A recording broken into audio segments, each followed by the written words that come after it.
Welcome, everybody. I'm Henry Brady. I'm the Dean of the Goldman School of Public Policy. It's really wonderful to be here tonight with Congressman Frank.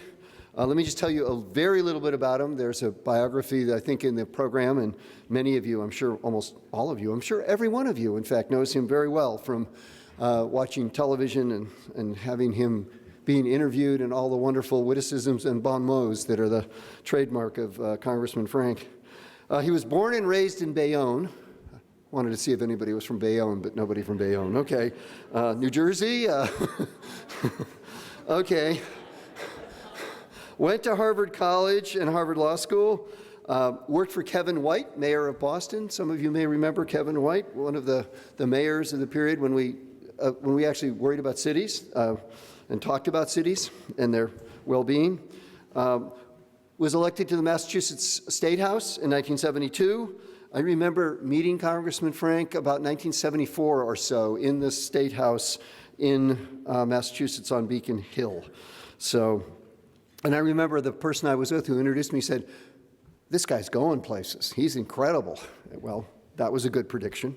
Was elected to the U.S. House in 1980, served from 1981 to 2013, and was the chair of the House Financial Services Committee from 2007 to 2011.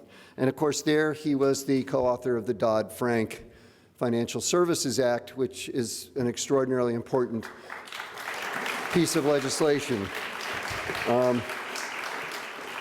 He retired in 2012. The thing I most want to say about him is he was a hero in my household because my wife would watch television and I'd come home and she would report to me what Barney said that day, and it wasn't Barney the purple dinosaur, it was Barney Frank. And she just would write these things down, and I'd come home and she'd say, "Here's what he said today. Here's this incredibly wonderful way to describe what's going on in American politics." And I think one of the distinctive features of Congressman Frank is his ability with a very nice phrase to encapsulate what's happening and to illuminate American politics to its core with those witticisms and bon mots. So we're really lucky to have him here today. I'm thrilled he's here. He's going to talk about an extraordinarily important topic, which has a lot to do with our future in terms of whether we'll have the budgetary capacity to do what we want to do. And the topic is reducing the military budget, necessary to improve our quality of life. I think he actually has an alternative title he'll tell you about that's even a little bit more juicy than the one I've just read. Let's welcome Congressman Barney Frank.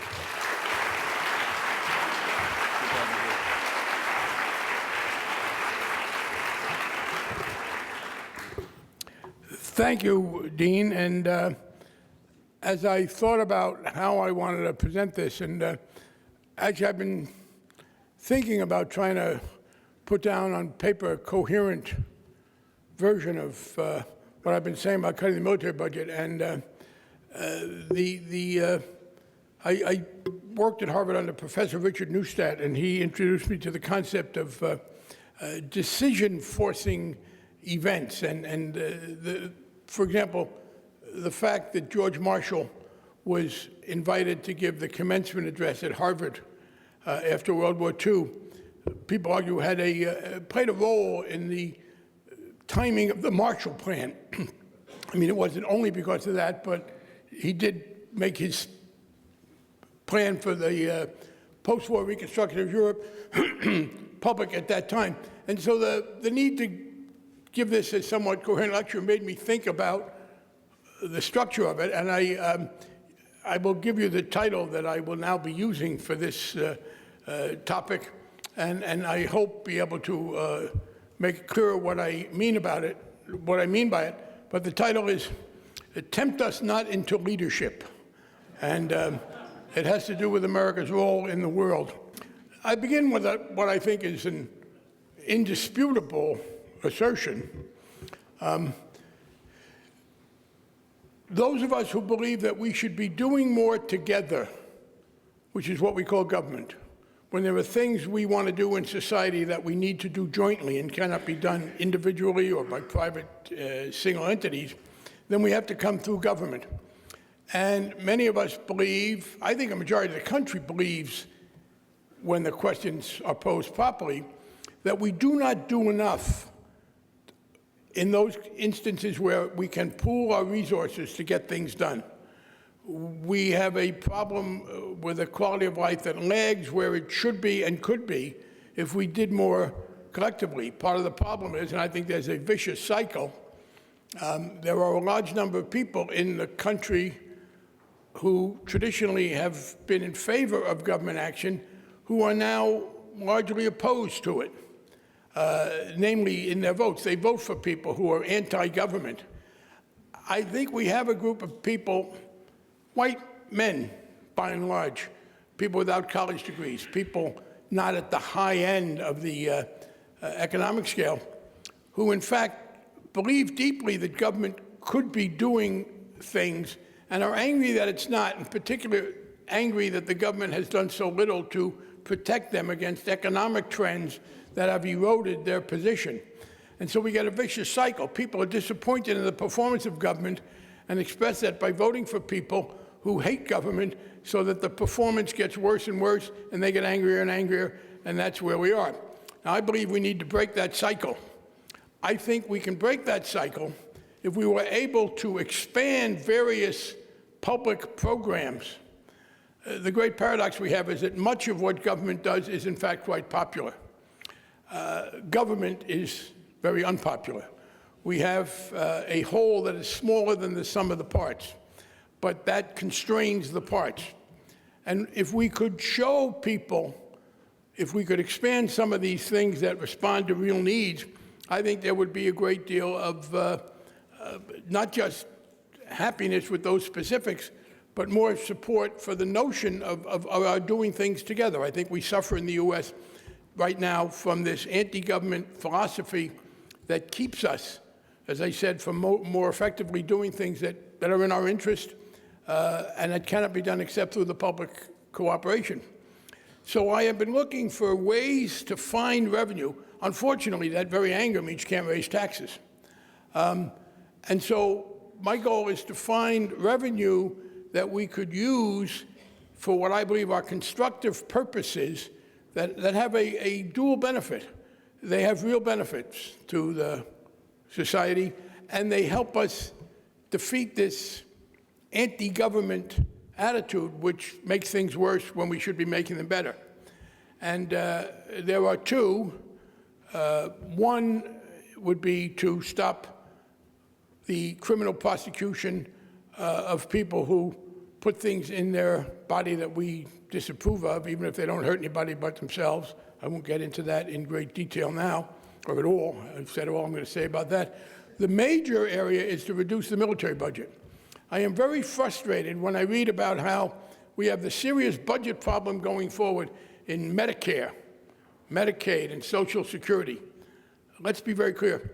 Social Security and Medicare are the two most successful anti-poverty programs in the history of this country.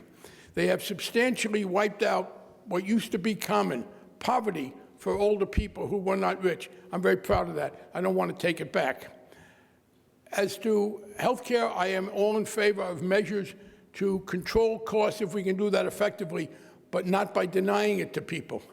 In fact, people talk about runaway Medicare. If you go back to the end of the Clinton administration, when there were actually some surpluses in the budget, and look at what's happened to the budget, the major increase in spending has not been in medical care, it has been in the military. Now, that was exacerbated by George Bush's contribution to economic theory, for which I do not think he will get a Nobel Prize, namely that you could finance 2 wars with 5 tax cuts. We have not previously in this country cut taxes when we were engaged in the most expensive thing the government can do. But I want to go beyond just that. I believe that we can reduce the military budget of the United States by at least 20% below what it now is, with no harm to any value that we seek to accomplish. The problem is too many people who talk about cutting the military budget don't want to take what I think is the necessary first step. In fairness to the military, yes, there's some inefficiency. public sector work is inefficient. I believe we could do with more efficiencies in the Pentagon, although they are much harder to impose, particularly from the outside. People talk in metaphors. I'm a great believer in free speech, but if I were not, I would not ban sexy stuff. I would ban metaphors from the use of public policy discussions. One of those is, well, one I would say, and I think we're finally understand it's wrong. For a long time, people said, don't worry about inequality, just push for growth, because the rising tide will lift all boats. I don't like the metaphor. The economy is not a tide. People are not boats. It just has nothing to do with reality. If you insist on staying with the metaphor, I guess the response is, yes, the rising tide may lift all boats, but if you are too poor to afford a boat, the rising tide will go up your nose. And that has, in fact, happened to a lot of people. When it comes to efficiency, we have this metaphor that we're going to cut the fat. Well, yes, there is fat in all human activity and very often in government. The problem is that the fat is not gathered at the edges. It is deeply marbled. Cutting out marbled fat is very difficult. Yes, we can make some changes, but here is the fundamental point. I believe that cutting the military budget is an essential prerequisite to doing anything more in many of the areas that we talk about. The environmental cleanups, public transportation, even private transportation, because we are now being told we don't have the money to fix the roads. Republicans don't want to extend that particular program, certainly not if it meant any increase in taxation. Higher education, medical care, there. Virtually everything we do in this country together to improve the quality of lives is at risk, and it is likelier going forward to be constrained than expanded, where I would think many of us believe it should be expanded. There is simply not room for the military budget as it is now projected, and any increase anywhere in any area of our domestic programs. Now, if I believe that the military budget was necessary for one or another reason, that would be a dilemma. I think it is clear that the military budget is considerably in excess of any legitimate set of needs. In particular, and this is where my title comes in, as I analyze this, I think a major factor in holding the military budget up at this very high level is this notion that it is America's duty to lead in the world. I believe President Obama has done a number of very important things in the area, pulling back in Iraq and Afghanistan. I hope he can continue to resist some of that pressure. But I decided to phrase it this way when I read him saying a couple of weeks ago, yes, we're going to be more careful, but America will continue to lead the world. Why? Where are we leading people? Who are we leading? And why is it important for us to be the leader? Why does anybody have to be the leader? That is not isolationism, by the way. I am in favor of sending military weapons to Ukraine. I think that's the one area where I agree with John McCain. And I have to say, people who rebuked him because he disagreed with Angela Merkel at a conference in Germany, saying you don't disagree with the chancellor in Germany.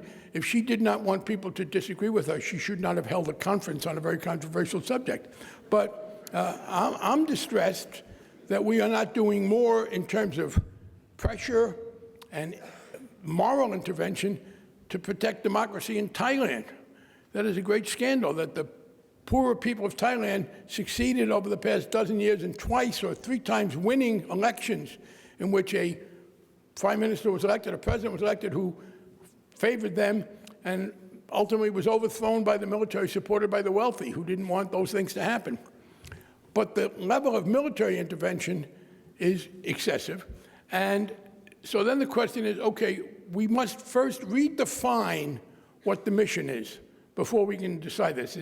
You cannot talk about cutting the budget for the military without first deciding what it is are our objectives that have to be accomplished for the military. The first point I believe very strongly is that we have been persuaded significantly to exaggerate the military requirements of protecting our national security. And it happened consciously and recently. America had not much of a military before World War II. to respond to the threat of the Nazis and then of the communists. The communists were a real threat. Stalin was an evil man, heavily armed. We built up. We built up because we believed, I think too long the belief lasted in the latter case, but the view was that we had heavily armed people hostile to us, hostile to our values, who could conceivably threaten our continued existence as the nation we want to be. That ended in 1990 when the Soviet Union collapsed. And I think it's important to say that the collapse of the Soviet Union was transformational. I am no fan of Putin. Every day I continue to be happy that my grandparents got the hell out of Russia. But Putin under Russia is a place that is doing things that are disruptive in the world, but they do not amount to the kind of threat that the Soviet Union fully armed presented to us. They're a threat to Ukraine, they're a threat to Georgia. That's something we have to pay attention to. And by the way, it was George H.W. Bush who first recognized that. So if you look at the military spending, it began substantially to reduce under George H.W. Bush and Bill Clinton because we no longer faced an existential threat to our existence. We had a higher military budget, but it was coming down substantially. One of the things that struck me is my good friend Leon Panetta, recently, when he was about to become defense secretary, he testified before the Senate that he was going to avoid the mistake we have made in the past. He said, we make this mistake after World War II, after Korea, after Vietnam, and after the end of the Cold War. We downsized the military unduly because the particular threat had ended. And Panetta specifically included that we cut the military by too much at the end of the Cold War. It did occur to me at the time that the end of the Cold War, when we were doing this, was essentially the beginning of the Clinton administration. And so one of the men who presided over this reduction in military spending was, of course, the budget director under Bill Clinton, who was Leon Panetta. And I did ask Leon why he felt that he had cut the military too sharply, and as he was able to do, because I didn't get to vote on his confirmation, he just ignored me. But what happened was this. The military budget was on a significant downward trend after the collapse of the Soviet Union. And then came 2001, and a group of people in America, led by Dick Cheney, with the support of neoconservatives and others, successfully managed to persuade America for a while that terrorists were the functional equivalent of the Nazis and the communists. That is, they succeeded in getting America's defenses built back up to the level to combat terrorism that we had to combat this existential threat. Let me make an aside. When I talk about reducing the military budget, I am not talking about anything that would change the status of America being by far the strongest military power in the world. And some of my friends on the left said, well, that sounds somewhat too xenophobic. Why does America have to be the strongest military power in the world? There is a difference between being the strongest military power in the world, a fact, and deciding that you're the world leader, which is a policy. And the answer is, I want us to remain the strongest military power in the world because I don't like any of the alternatives. I mean, to be honest, if I thought it was possible for Denmark to be the strongest nation in the world, I would rest very easy. I would be fine if Denmark were in charge. But as I look at the potential contenders, better us than anybody else. But we do not have to be as much stronger than any conceivable combination of enemies by the same margin that we now are. And we were on a path towards a more reasonable level at the national security level, because the first question is, what do we need for national security? So the first thing to say is that, yes, it is important for us to fight terrorism, but much of what we spend on our military is irrelevant to the fight against terrorism. Nuclear missile-carrying submarines are irrelevant to the fight against terrorism. I wish they weren't, because the terrorists don't have any, and we have a lot, and that would be the end of it. But we continue to spend a lot of money that is totally irrelevant. And let me be very clear, our frustration in confronting terrorism, our inability to succeed in what we were trying to do in Afghanistan, even worse in Iraq and elsewhere, has nothing to do with a lack of military power. And that's one of the questions I ask some of those I served with who say, oh, no, you're wrong, we have to increase the military, and we don't have enough military. I pose this question, and I have not had anybody answer to my satisfaction to convince me I was wrong. I cannot think of a time since the Korean War when America's inability to succeed in some important foreign policy objective was caused by an insufficiency of American military power. We have more than enough weaponry and manpower and ability to win any kind of a war in any kind of conventional terms or even unconventional terms. Our problems since then have had to do with the political situation. I am very unhappy at what Putin is doing in Ukraine. No one I know thinks that the response is for America to invade, no matter what kind of level of military we had.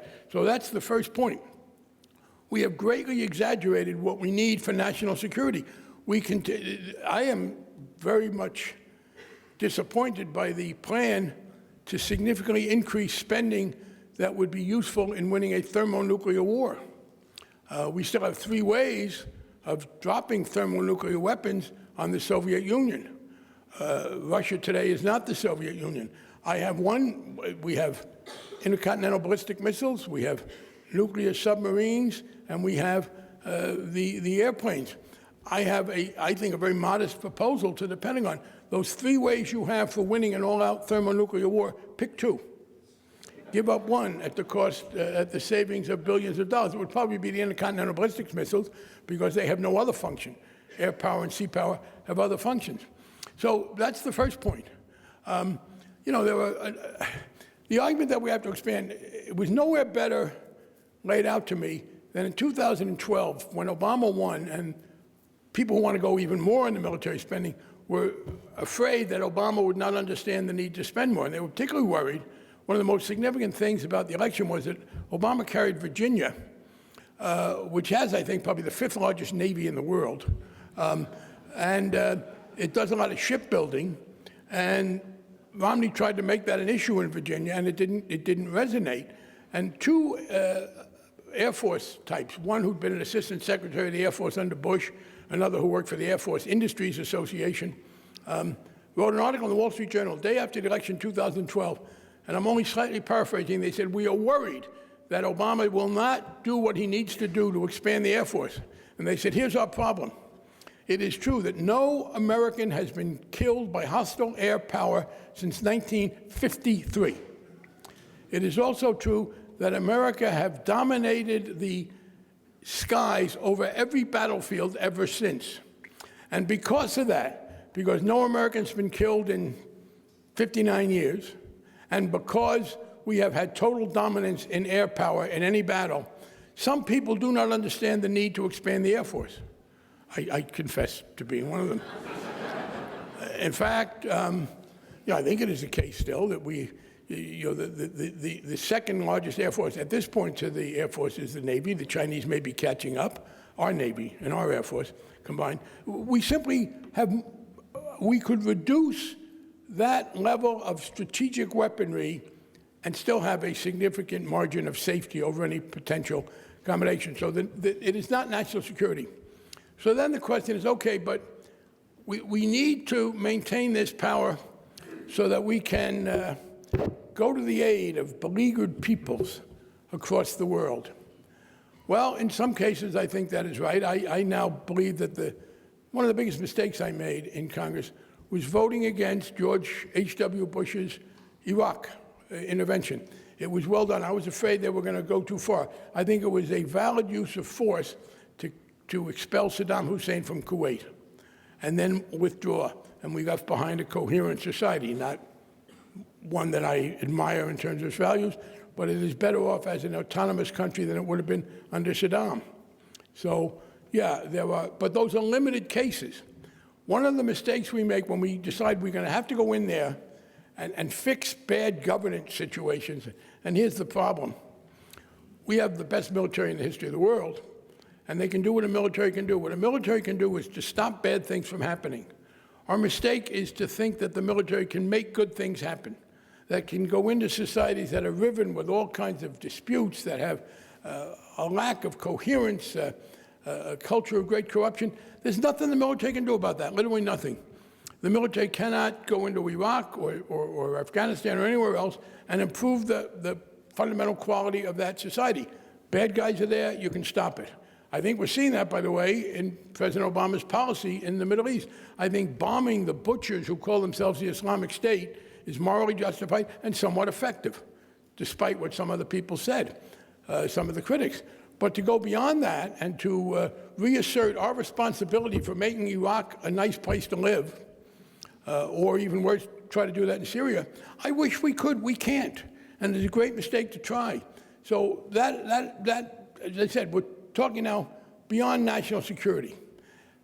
Interestingly, many of those who want to increase military spending understand that they would have a hard time selling America on spending all the money we spend and denying ourselves other things if it were not clearly in our own interest. So there was this labored effort to make some of these things our national security interest.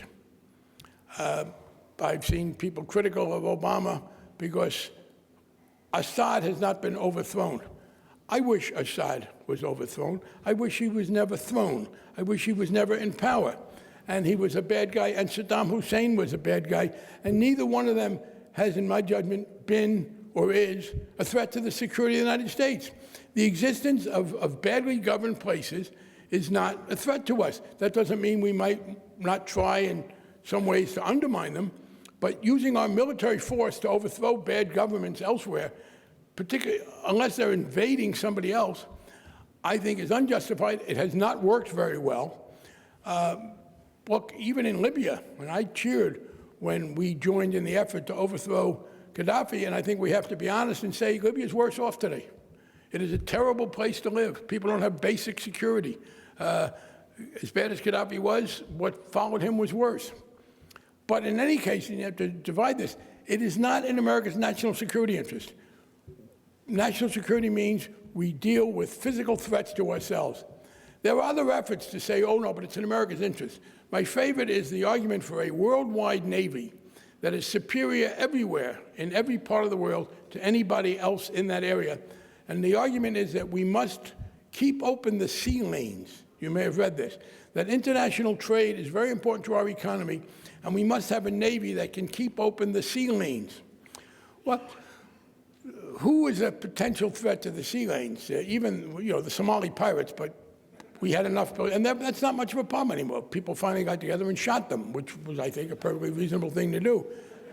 Piracy is now growing some off the Nigerian coast because of all that disorganization, but that's not a military problem. We could easily do that militarily if we figure out the right political situation. So you have no serious issue in that regard.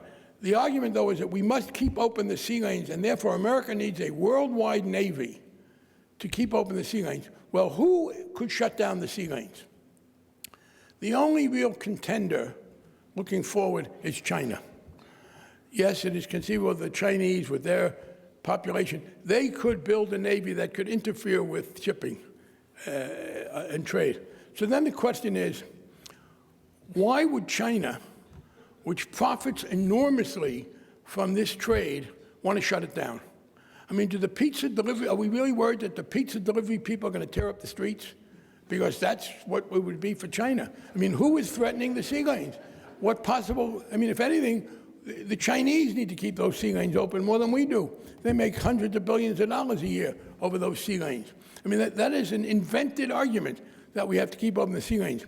Yes, there are particular areas where some naval power is needed, clearly in the area off Iran. I want to keep naval power in the Middle East. But keeping open the sea lanes in the Pacific is an invented need. The next argument is, well, we're going to be the defenders of human rights with our military force. The problem is that gets conflicted. In fact, the notion that we are going to provide leadership in the world, the need to form strategic alliances to enhance our world leadership role, works sometimes against human rights. I cannot think of a society that fails to meet the values that I think are important more than Saudi Arabia. We have been very protective of Saudi Arabia. They're our great allies. Now, I understand that. We believe if we're going to have leadership in the world, we need Saudi Arabia to help keep stability. But please don't tell me that that has anything to do with maintaining human rights. And that's historically been the case. During the Cold War, we were forced to ally with people who were clearly on the other side, sometimes worse than others. I remember Ronald Reagan had to be dragged kicking and screaming from the embrace of Ferdinand Marcos in the Philippines because he was the one. I remember, by the way, when we were told that if we did not continue to have naval bases in the Philippines, our national security would be at stake. And of course, we don't have the bases and nobody notices in terms of national security. So that argument about protecting human rights, clearly not true. As I try to go through the justifications for our maintaining a military budget far in excess of what we need for our legitimate national security interests, that is to protect ourselves and deal with threats, even with a considerable margin of safety. And it comes down to the assertion that it is America's duty to lead the world. That has two branches. One is the moral one. There is a very powerful political group, some of the neoconservatives, that America has a God-given mandate to lead the world. This is a very significant factor. My question is, I'm not a theologian or a historian in this sense, but if in fact America has been given this mandate by God to order the world, who was doing it before 1778? I mean, did God suddenly decide that we needed a world leader? And it was in England, maybe it was. So obviously that's not the case. But this is the argument. The only argument for maintaining the level of military activity we have. And I have heard other arguments about national security. They are almost always bogus. In fact, there are people who believe in America, certainly many in the conservative side, but the rest of the country chimes in. This is required of us. It's a responsibility we have because we are the richest and most powerful nation, and therefore it is our responsibility to lead. Lead is very much an intransitive verb. It does not have an object. People don't tell me who we're supposed to lead, where we're supposed to lead them, and why. So now the question is, should America be the leaders in the world? And that's why I say it's tempt us not into leadership. It feels good to be the world leader. It feels good to many people for this to be the American century, for America to be the most powerful nation in the world and the most influential. Sometimes it gets kind of silly. I read in the New York Times that people are worried because China is making more friends than we have in Africa by giving the Africans money. Good for the Chinese, good for the Africans. I don't understand why I should be unhappy because China is helping Africa economically. How's that going to hurt us, other than we're no longer the leading power in the world? And the fact is that maintaining leadership at the level people talk about means maintaining military power capable of intervening almost anywhere in the world, anytime, in some cases, in simultaneous levels, that we maintain air power and sea power, that we can project. The phrase is that we have to project our power. That is, we have to be able to send American ships, American airplanes into any trouble spot anywhere in the world. No. In the first place, there's to meet the moral argument, there are many problems in the world which we not only can't solve, but we exacerbate. Sending the American military into many of these places does no good, and in some cases may do some harm because of the resentments. In fact, what it comes down to is that our role is supposed to be to maintain order in the world. People really aren't serious about the enforcing human rights.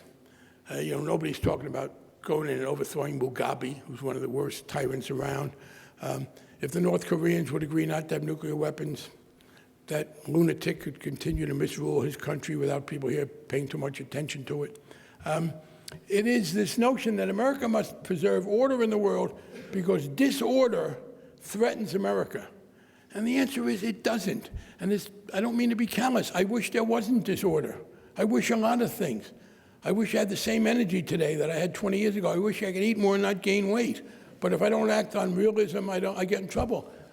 This notion that, and you can read this, read the New York Times, read the other newspapers, at times the one I read. The president is being criticized today because there is continued strife in Somalia, and he is not stopping it. What is America doing about the difficulty in Sudan?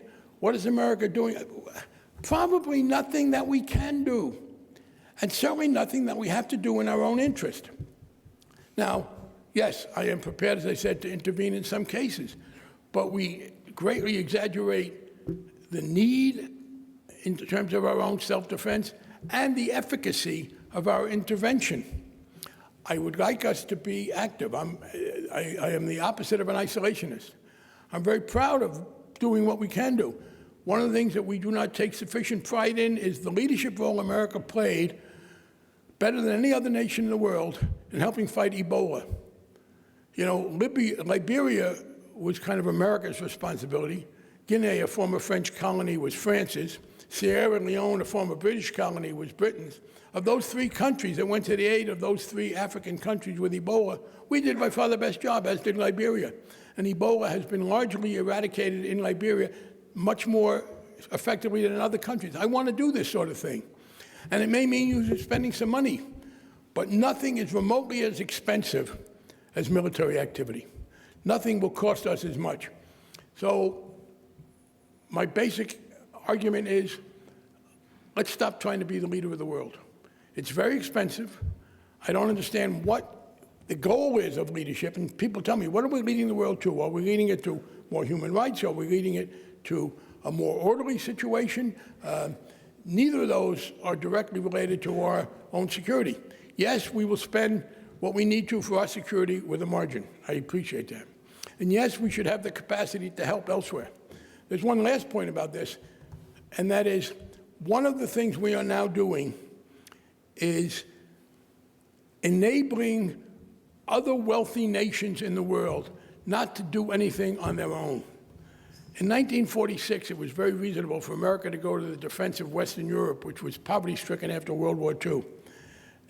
I do not understand why we have troops in Western Europe. I do not understand what they're trying to do. It's not, I would like to see a NATO force in some of the countries that feel threatened by Russia, and I would have some Americans could join there. But stationing a large number of troops on a continuing basis, the European nations collectively, the NATO members, have a very large gross domestic product, yet none of them has a significant military expenditure. I will go further, maybe a little more controversial. I talk about Europe in part. I am ready to forgive Germany and Japan. Yes, they behaved bestially 70 years ago. As I look, I do not think there is anybody left in either country who was old enough at the time to have been culpable in their misdeeds. The fact that people continue to be distrustful, and I also do not believe, if you look at history, that there is something in the genes of Germans and Japanese that make them particularly warlike. So I'm ready to let Germany and Japan rearm fully. And if they don't want to rearm fully, I don't want them to come look to me to protect them. I don't think they're in imminent danger of being attacked, but if they are worried, and this goes to China, people said, well, what about the aggression in China? Well, let the other Asian nations at least build up some. That's what we now do, is we enable the rest of the world not to do things. Now, my view is that if the Europeans, we should withdraw much. That doesn't mean we withdraw from NATO. It means that we ask the Europeans to do more. And if the Europeans really feel threatened, they will do more. My guess is they will not do more because they don't feel threatened. They're perfectly happy to have America spend all that money, but they don't spend it themselves because they don't feel any need to. So let me summarize. I'll throw it open for questions. We were on the right path for reducing America's military establishment to being by far the largest in the world, but not by as much of a margin as it is today. Once there was a collapse of the Soviet Union, and there was, for the first time in 50 years, no existential threat to the United States. After 9/11, people in the United States, building on the horror, justified horror and outrage about those murders, built the terrorist threat back up into almost the equal, certainly in quality but not quantity quite, to that of the Nazis and the communists. When that began to lag, by the way, providentially, not because they wanted it, there's no conspiracy theory, but the Islamic State gave a temporary boost by their being so horrible. That's faded. The American people, even with their horror at ISIS, are not in favor of sending ground troops in. I'll make this prediction. The Republican Congress will not vote to authorize ground troops into the Middle East because they understand the public doesn't like it and they want the president to do it. Continuation of the long-running play in America where people in Congress criticize the president in foreign policy for acting unilaterally and then militantly duck any effort to say anything. They would rather just be able to criticize him. But the fact is that we continue to be in a situation where there's no existential threat. The argument that we have to exert leadership for human rights or to preserve order fails empirically. It doesn't work, certainly not using our military. Limited cases, country A invades country B is a stable place. Yes, we try to help. In that category, I would put sending arms to Ukraine. But in fact, I believe the major reason we are being told that we have to keep spending at this level is that America has bought into the notion that it behooves us to lead the world. And that has to be examined. And I think the answer is there is no reason for us to take on this role of leadership of the world. We can defend ourselves. We can be part of coalitions that help other people. We can go to the aid of people who are particularly threatened. But worldwide leadership, which entails having the power to go anywhere, anytime, any place with superior force, is an enormous waste of money to no particular purpose. And I will go back to the other point. People want to do that. At least they ought to understand the opportunity cost. There is no way, given the current level of attitude towards government in America, given the fact that there is no remote chance in the future of raising revenue, and it is, of course, particularly hypocritical. Every time I pick up the paper, John McCain and Lindsey Graham want to invade another country, but they also insist that we reduce the deficit and not raise taxes. If you, in fact, tell me that there is going to be no reduction in the military budget, that the trend line is going to go forward, then I fear for Medicare. I fear for maintaining Social Security. We're told we got to put some limits on the cost of living. I don't know if you've focused on that, but what people are talking about is telling mostly elderly women, some elderly men, who live not far from here, that the $2,000 a month they get for Social Security is enough, and that they will not get any cost of living increase going forward. That's morally unacceptable, so we can keep open the shipping lanes that no one is trying to close. But that is the price of this. The price of anything like the current level of military spending is not only no increase in anything we try to do domestically, but probably a decrease. On the other hand, if we could you don't do it right away, there are weapon systems that we're building that I think are unnecessary. But here's the problem. It's very hard to stop a weapon system once it's being built because people are out there getting paid for it. So you don't try to do that. It doesn't work. But you don't build new ones. There are a lot of new ones you don't have to build. We can cut back on that. We can withdraw our troop presence in most of the rest of the world. Yeah, I want to keep some people in the Middle East in the Navy, but we can withdraw much of what we have done worldwide. We can substantially reduce. If we do not substantially reduce the military budget, not all at once, as far as people in the military are concerned, I would not lay off any of them. We made a contract with these young men and women. They should all be allowed to serve out their current enlistments. But, you know, there's an average 6-year turnover in much of this. Within a few years, attrition brings you down if you don't replace those levels. If we don't do that, then you are going to see a continued erosion of domestic efforts. On the other hand, if we are able to bring it down and then begin to do more for working class people with higher education, not just free community college, good idea, but dealing with the very serious problem of student debt that burdens people beyond what they can. We should not be cutting back on Medicare. We should be expanding it. The single-payer system works very well. We came very close during the health care debate. Joe Lieberman, for some reason, decided to turn on us, of reducing the Medicare age down to 55. I like a single-payer system. My plan, by the way, is that what we do is, there used to be what was called the oil spot theory of development, that you went into countries with troubles and you did something good here and something good there, and they would sort of link up. It never worked there, but I think it could work with medical care. We reduced the age for Medicare. We increased the children's health plan. We take all these categorical things and increase them, and pretty soon everybody except some 47-year-olds will be covered by this very efficient single-payer system. All those things we can do, and they have a double benefit. If we increase the money that we give to local governments so they can provide an even better level of service without raising their local taxes, if we improve education, if we rescue public higher education from the terrible budget trends that are attacking them now by providing funding for students but also funding for the institutions, if we have the Superfund site, we have terrible, dangerous environmental hazards that will take something like 30 years to clean up at the current rate. If we expanded our transit system, there are a number of things we can do. People would not only benefit from them, it begins to turn around this attitude that government is terrible. And I know there is now going to be a serious effort on the part of the administration, not just to talk about excessive inequality. Excessive inequality. Of course, you need to have inequality to make our system work, and it's in appropriate amounts, it's very important. But excessive inequality, there are programs that can reduce excessive inequality. Short term in terms of wages, longer term in terms of education and other programs, expanding those programs that hire people, that give good jobs to people, partly through the public sector, they all cost money. So this is the choice.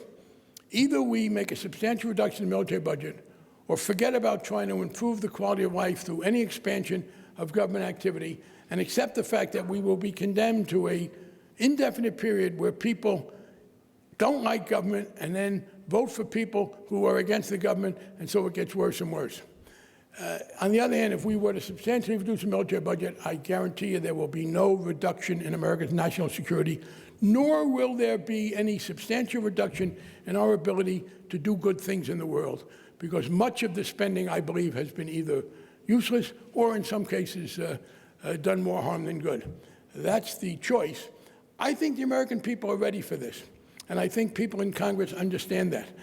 That is why, to close, you hear all these arguments, the argument for leadership, the argument for intervention. People understand, I believe, that you're not going to get broad public support for things unless you can show that they're in America's interest. You've got to scare people. That's why there was this great exaggeration of the extent to which terrorists threatened us. Yeah, there was no exaggeration of how bad they are. They're terrible people.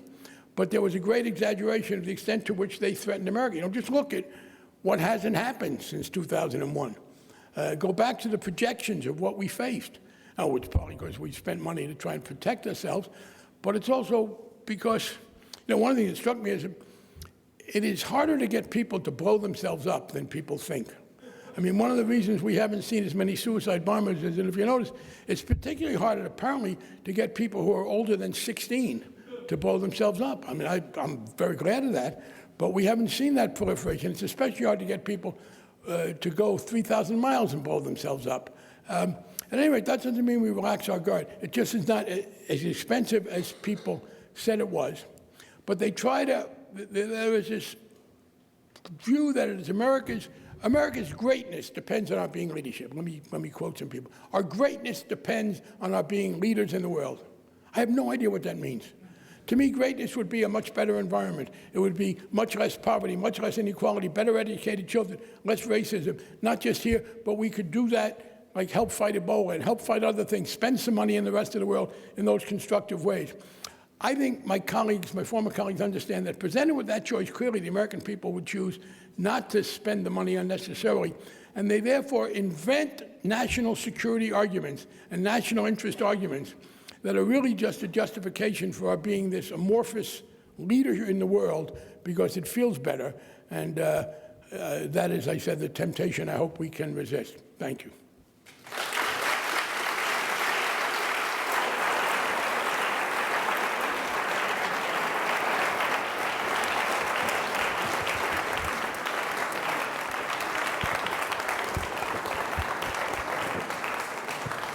Please come and join me. We'll have some questions from the audience.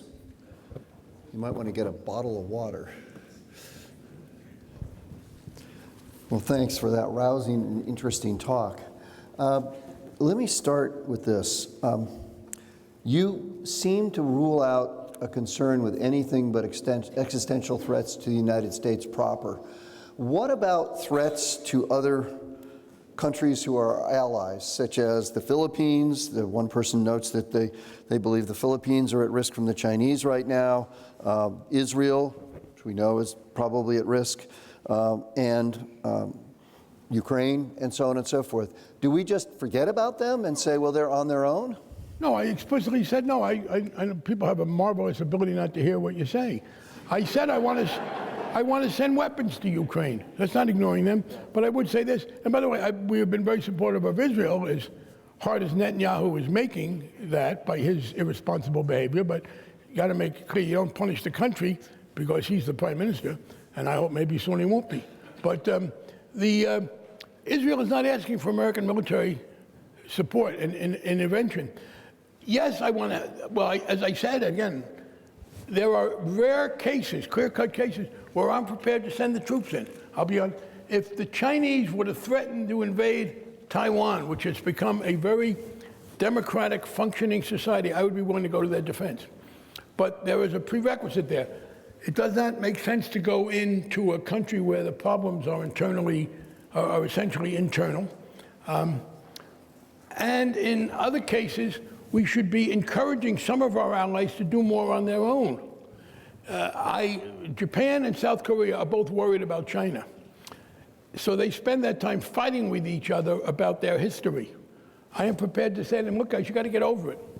I don't know who did what to whom, but the point is that you have together a potential to resist China.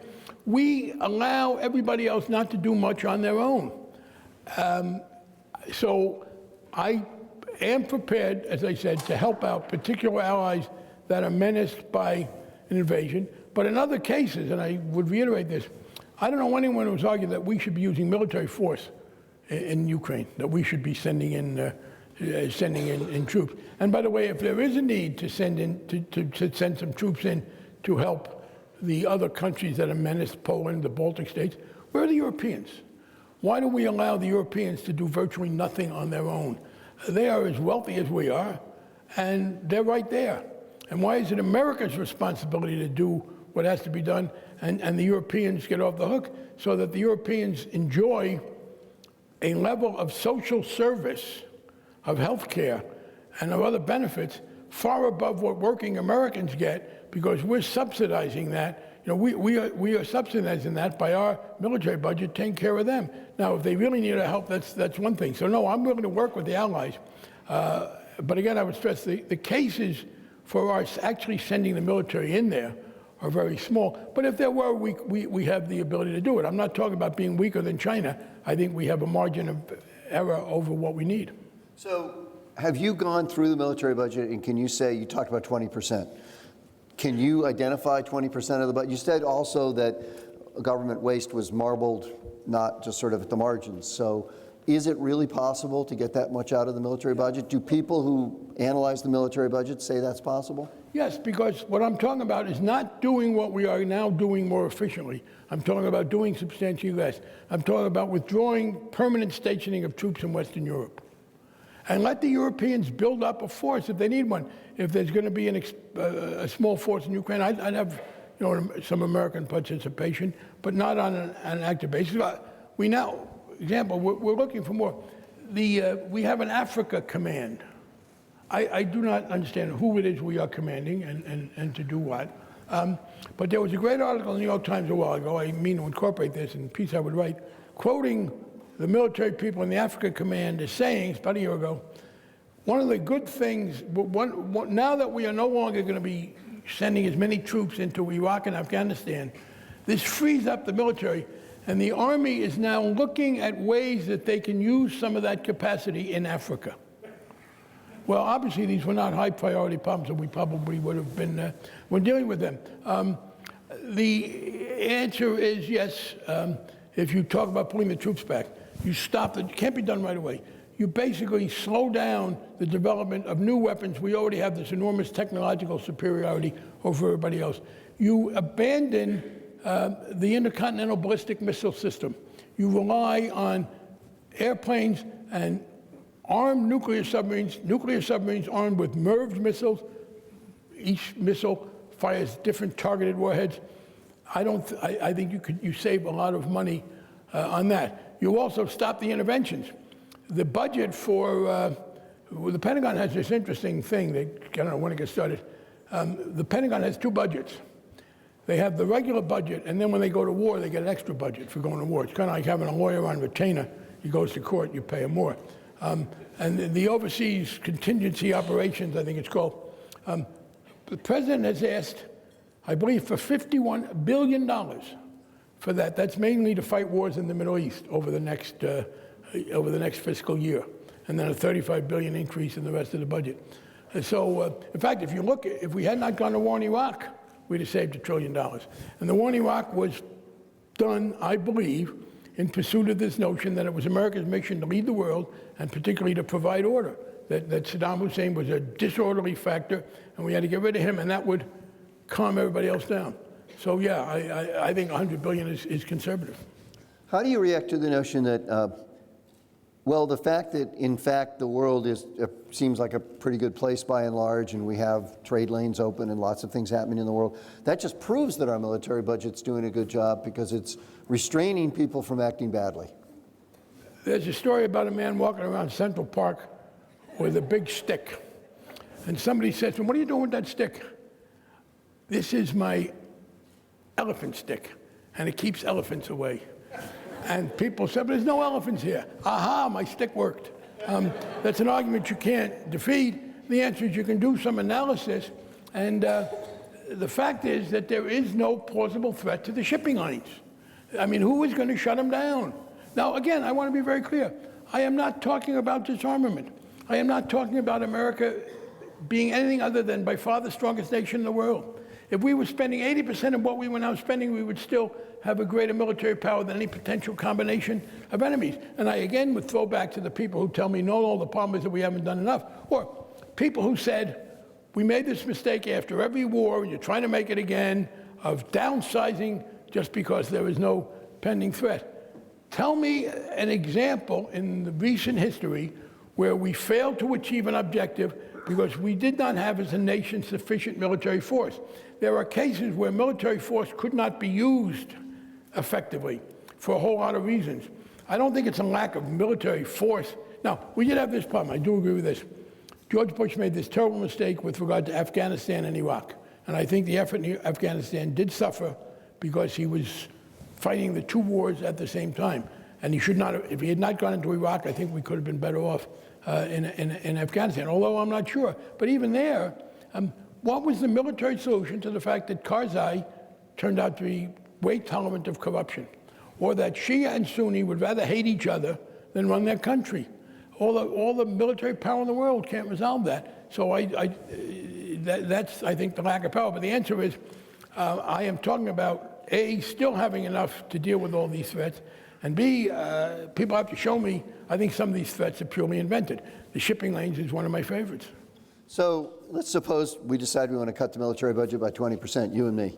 And how do we get that to happen? And let me just mention some things. First, we're already engaged in a bunch of nation-building, more or less, exercises. We've come back a little bit from some of them, but we're still engaged to some extent, so that's still out there. How do we get out of that? How do we deal with the fact that we seem to drift again and again and again into wars?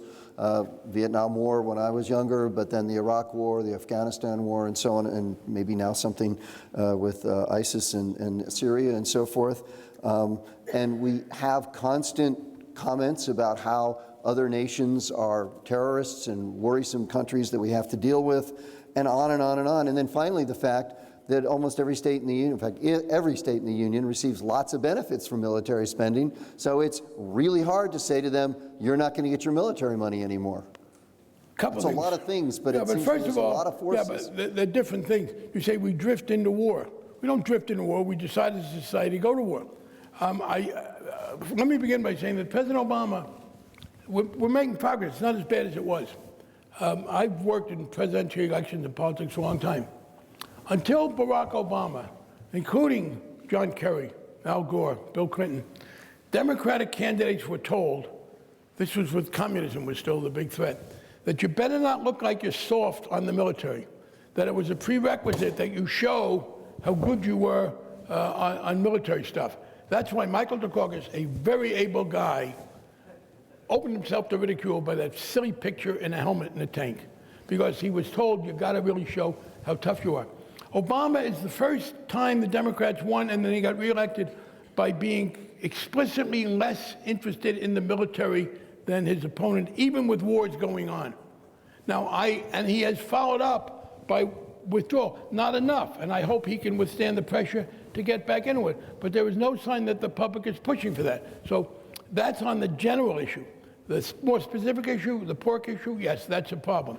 So I say two things about it. First of all, there is no, Germany doesn't have a vote in the Congress. So pulling the troops out of Western Europe, you don't run in a bunch. Pulling the troops out of Georgia is harder. But you can withdraw the overseas activity. Secondly, I agree, you can't cut off existing weapons production. It's very hard. But it is a lot easier, every politician understands this, to not do something in the first place than to start it and take it away from people. You begin to cut back on the weapons. Now, it's hard to get Congress to cut back on weapons, and the Pentagon has been forced to do things they didn't want to do in that regard, but you stop asking for things. A president who got to office determined to reduce military spending in ways that were sensitive to the near-term impacts, but counted on attrition and on withdrawal in some other areas, would be able to do a great deal. And you gave the best argument for that in your question about, well, we drift into war. You know, there's this business, well, look, we keep going to war and we're spending all this money. How do we stop it? I got to give another old joke. The man who goes to the doctor and says, doctor, it hurts when I go like this. And the doctor says, don't go like this. Don't go to war. Don't drift into war. That's why I talk about leadership. Why did we go to war in Iraq? It is now clear it had nothing to do with weapons of mass destruction. It had nothing to do with Osama bin Laden and the terrorist attack on us. Saddam Hussein was a terrible man. He was not a base for terrorists. The Iraq war had nothing to do with terrorism.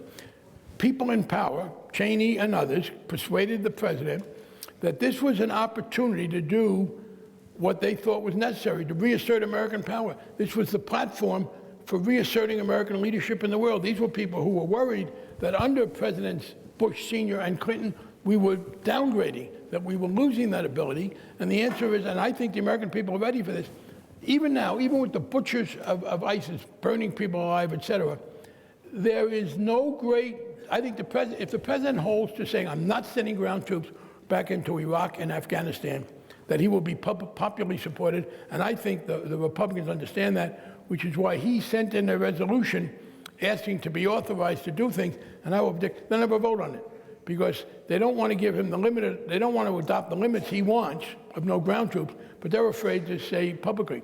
So not going into these kind of wars alone would save an enormous amount of money.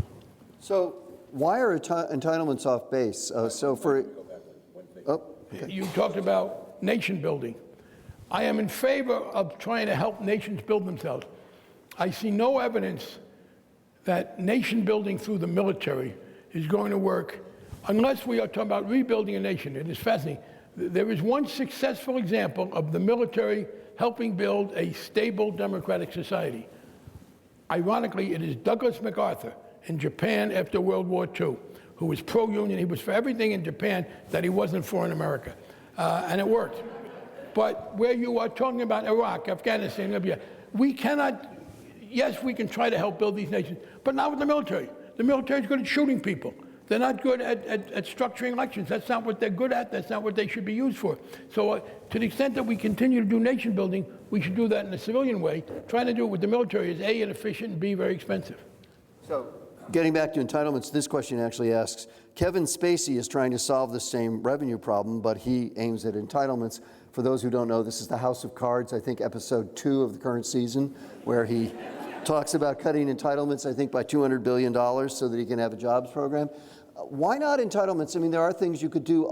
You talked about cost of living increases, but why not have a tax that says that if you make already from other sources over $50,000 a year, that you don't get any Social Security? Basically, it's all taxed back. Yeah. First of all, we have done some of that. We do tax Social Security benefits now. I would increase that. But the proposals that you're getting, by the way, are not to increase taxes, but to cut benefits for people low level. Let me start with Social Security. And I agree, we should. Entitlements aren't off limits. You think there are things we could do there to make them fairer and better, like maybe have something? Not remotely in dollars compared to the military, because in the military, we wasted money in Iraq. Even with the entitlements, we're not wasting that money. We have already moved that way. The president's health care plan included a significant tax for people making more than, I don't know, was it $500,000 on Medicare?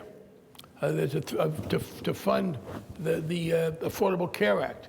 And Social Security, you do start paying a tax if you're making more than $25,000 a year. Yes, I would raise that tax. I agree with that. And I would raise the level at which the low income is taxed for Social Security. But I would not cut back on Medicare benefits or Social Security benefits for the great majority of people. Those work very well. I do have to say one other thing. I'm, again, as I said, a big supporter of the First Amendment. If I wasn't, I would drive House of Cards off the air. It is, let me tell you, it is awful. It is the most inaccurate, distorted misrepresentation of reality. And the problem is that people who don't know any better, but the problem is that people don't know any better watch it, and that it contributes to the cynicism. It contributes to people. The American ambassador to a country in the Middle East, trying to get the president of that country, a good friend of mine, told me this a couple months ago, trying to get the president of that country to behave better towards his opposition, was told, who are you to preach to me? I watch House of Cards. And a lot of people who don't know any better, you read about it, oh, this is realistic, this is the way it really works. No, it is not remotely the way it really works, and it fosters this terrible misunderstanding and cynicism. Sophisticated people may know different, but this is what they tout, and you listen to people, you read things, people, oh boy, I'm really getting the inside story from House of Cards. And I thought it was realism that was really the way it actually worked. Please don't make the mistake of thinking you're the average viewer. That's a terrible error. Okay. The average viewer, unfortunately, a lot of people who don't know anything else, who aren't political scientists, tend to believe that as a realistic representation, and it's very negative in its impact. How likely do you think it is that in the next 30 years that we actually would see a cut in the military budget, given all the factors we've talked about that make it hard to do? I mean, where's the fulcrum from which a movement's going to get going on this topic? It's already there. I believe that the Middle Eastern thing is starting to wind down. I think Obama's going to be successful in resisting it. You're seeing it in the Republican Party. You're seeing it in Rand Paul and in the Tea Party.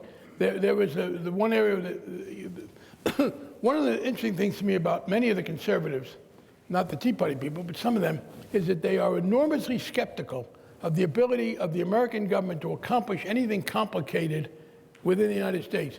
But they believe it can go do the most extraordinary, complicated things in Iraq and elsewhere and achieve a degree of social change that they don't think we could do here. But that's run into real resistance on the right. Ron Paul was never taken seriously by the Republicans. Rand Paul is. I don't think he'll be the nominee. I wish he would, because he'd be easy to beat. But there's a base there, and they're worried. Secondly, and here's the example, we got sequestration, which put limits on both the military and domestic spending. People said, oh, it'll never work. People who believe in an increased military were sure that they could break the limits on the military. And they were sure that they would offer legislation to exempt the military from sequestration. They have failed. It turns out that there is an unwillingness to do more and to free from that constraint. And what will happen is, I believe it will become clearer and clearer that the military budget eats everybody else's lunch. And that and there is and if it gets to the point, people talk about cutting back on Social Security and Medicare. Tax increase for Social Security, one thing. But cutting back on the cost of living, which is what's on the table, cutting back on Medicare benefits, the day that becomes a realistic proposal, I think you will have the basis to say, oh no, let's bring the troops home from Western Europe. Why are we supporting the National Health Service in Britain and helping them not do nearly as much as they should in the military? I think that's already happening. The pro-defense people are already constrained, and the fact is that Obama is withdrawing. I hope he will continue. He is resisting successfully the pressure to send troops back into Iraq, to send troops back into Afghanistan, and maybe to send troops into Syria. And I believe you're going to see the Republicans understand that trying to push that is politically unpopular. So I think the American people, what happened is that Iraq backfired on them. And Iraq has become something like Vietnam. The Islamic State gave them a temporary boost, but I don't think that's going to last. We've been talking about the military as protecting the security of the United States and the well-being of the United States. Tell me about Dodd-Frank. How do you think of that as protecting the security and well-being of the United States? Well, I never argued it for security. For well-being, Dodd-Frank is, unlike other things, it does not confer, well, it does confer benefits in one area. The Independent Consumer Financial Protection Bureau has already saved consumers a lot of money. The Pew Charitable Trust does good studies. They say that the credit card bill that we passed, the reform credit card practices, as administered by them, saves the consumers billions of dollars a year. But mostly what the financial reform bill does is prophylactic. It helps America by preventing disaster. It helps America. The bill makes it very much less likely. I call that the security of the United States, by the way. Well, I think you should have I talk about disasters like yeah, but I think there's a difference between a disaster caused from the outside and internal. My own semantic preference.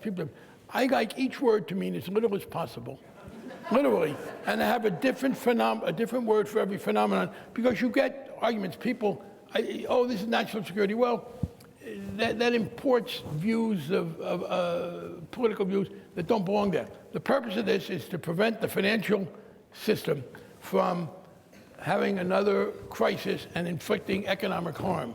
I guess I would say that.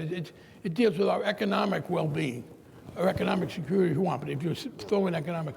And I think it is already working to do that. It makes it much less likely that we'll have a crisis. Okay, briefly, periodically in America, things change in the private sector, and the public sector has to catch up.